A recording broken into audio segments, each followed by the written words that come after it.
Iconic car ambassador से, जिसको बनाती थी हिंदुस्तान मोटर्स। एम्बेसडर का प्रोडक्शन 1957 में शुरू हुआ था और असल में ये एक ब्रिटिश कंपनी मॉरिस की किसी कार का रिबेस्ड वर्जन था, जिसको भारत में एम्बेसडर नाम से बनाया जाने लगा। धीरे धीरे करके ये कार एक स्टेटस सिंबल बन गई। नेताओं और बड़े सरकारी दामादों की ये पहली पसंद थी। 80 और 90 के दशक में तो ये सबसे लग्जरी कार भी मानी जाती थी। फिर चाहे वो फीचर्स हो या इंजन। और आखिर 2014 में इसका खेल खत्म हो गया, लेकिन आज भी आपको ये कई जगह टैक्सी में नजर आ जाएगी। नेक्स्ट लीजेंडरी कार है प्रीमियर पद्मिनी, जिसका प्रोडक्शन 1964 में शुरू होकर साल 2000 में थम गया। ये फिएट की कार थी, जिसको भारत में बनाने का लाइसेंस प्रीमियर ऑटोमोबाइल लिमिटेड के पास था। उस दौर इसकी पहली पसंद बन गई, लेकिन कंपनी में चल रहे आपसी झगड़ों की वजह से इसको बंद करना पड़ा।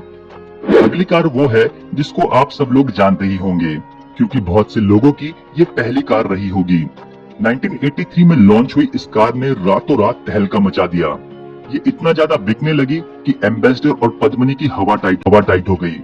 मारुति 800 में पिद्दूसा 800 सीसी का इंजन था, जो इस हल्की फुल्की गाड़ी को कातिल परफॉर्मेंस के साथ बेहतर माइलेज भी देता। गाड़ी की कीमत भी बाकियों से कम, इसलिए ये आम आदमी की पहली पसंद बन गई और अकेले इंडिया में मारुति 800 की 28 लाख से ज्यादा यूनिट्स बिक गई। फिर 2010 आते आते मारुति ने अपनी इस आइकॉनिक कार को खल्लास कर डाला, क्योंकि बढ़ते कंपटीशन के कारण मारुति वाले अगली पीढ़ी की मॉडर्न और एडवांस गाड़ियों को लॉन्च करने जा रहे थे, जिसके लिए मारुति ने अपनी पुरानी आउटडेटेड गाड़ियों को मार्केट से सफाचट करना ही बेहतर समझा। हिंदुस्तान मोटर्स ने एम्बेसडर के अलावा एक और कार बनाई जो बहुत क्लासिक थी। नाम है कॉन्टेसा, जो 1984 में लॉन्च हुई। दिखने में इसका लुक किसी मसल कार जैसा। उस समय यह भारतीय कार बाजार में एक लग्जरी कार मानी जाती थी। इसमें power steering, air conditioner, central locking system और सेंट्रल आर्मरेस्ट जैसे नई सदी के फीचर्स थे, जो 80 के दशक में बहुत बड़ी बात थी। बोले तो वीवीआईपीज और मोटी पार्टी वालों ने इसको हाथों हाथ लपका। कॉन्टेसा की खासियत थी इसका फाड़ू पेट्रोल इंजन, और यही इसकी कमजोरी भी, क्योंकि माइलेज में बिल्कुल लुल था। और जब धीरे धीरे तेल के दाम बढ़ने लगे तो लोग बढ़िया माइलेज वाली गाड़ियों की तरफ खिसक लिए। इससे कॉन्टेसा की सेल घटने लगी और फिर फाइनली 2002 में कॉन्टेसा का सफर थम गया। आज जो काम मारुति इको करती है, वो काम कभी मारुति ओमनी का था। भारत में यह मारुति की दूसरी कार रही। इसमें भी मारुति 800 वाला इंजन था। मारुति का ये डब्बा बहुत ही जल्द एक पॉपुलर वैन बन गई, क्योंकि इसमें ज्यादा लोग और सामान ठूसने की क्षमता थी, और गाड़ी का वजन हल्का फुल्का होने की वजह से ये कब गोली हो जाती पता ही नहीं चलता। हालांकि ये कभी भी फैमिली कार नहीं बन सकी, क्योंकि ज्यादातर इसका इस्तेमाल स्कूल वैन, पब्लिक वैन, सामान ढोने के लिए या तो फिर किडनैपिंग में होता था। जी हाँ, मूवीज और नाटकों में तो हमेशा यही गाड़ी होती थी जिसमें किडनैप करके ले जाते थे। पूरे 35 साल तक मार्केट में टिकने के बाद आखिर इसे 2019 में बंद कर दिया, क्योंकि नए सेफ्टी नॉर्म्स के हिसाब से ये बिल्कुल भी सुरक्षित नहीं थी। टाटा सिएरा अपने समय से आगे की कार थी।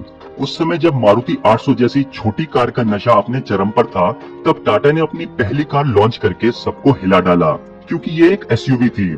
टाटा ने सिएरा के जरिए दिखा दिया कि अपन लोग भी दमदार गाड़ियां बना सकते हैं। भारत में ये पहली बार था जब किसी गाड़ी में सिर्फ 3 डोर दिए गए और उसमें 4 व्हील ड्राइव का भी ऑप्शन हो।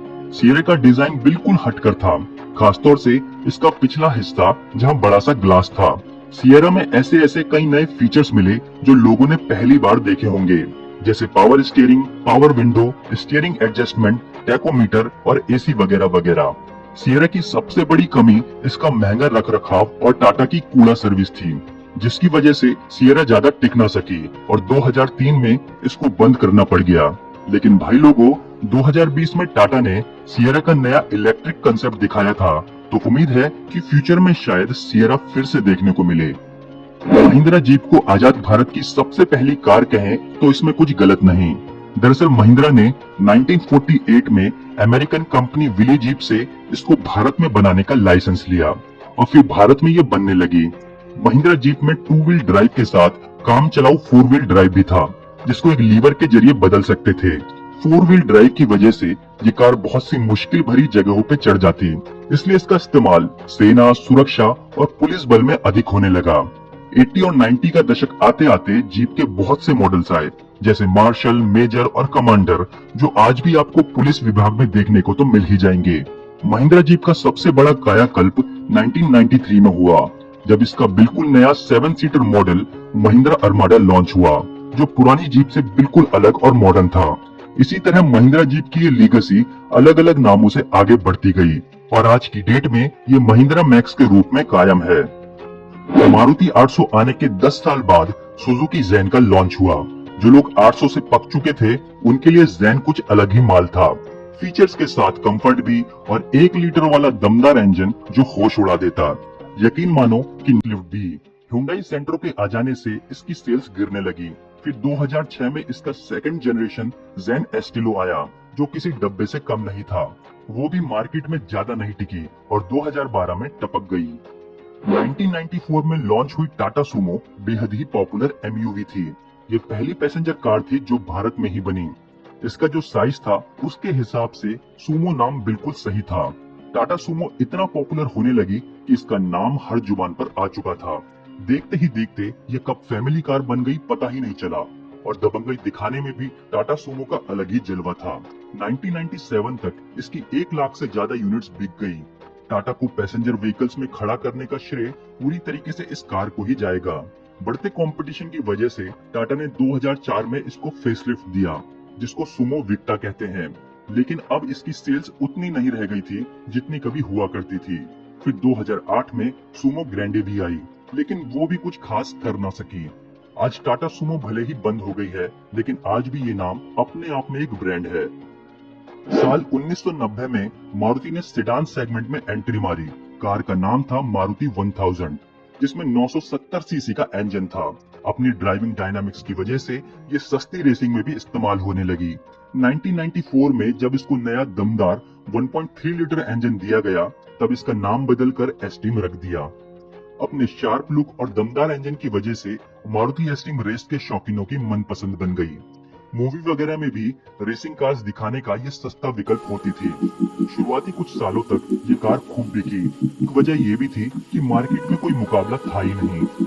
लेकिन जब धीरे धीरे इसके टक्कर की गाड़ियां मार्केट में आ गई, तो एस्टीम की सेल्स गिरने लगी। फिर 2007 आते आते होंडा सिटी और Hyundai एक्सेंट जैसी सेडान्स ने इसका पत्ता साफ कर दिया। लेकिन 90 के दशक के बाल गोपाल और नौजवान आज भी इस कार को पक्का याद रखते होंगे।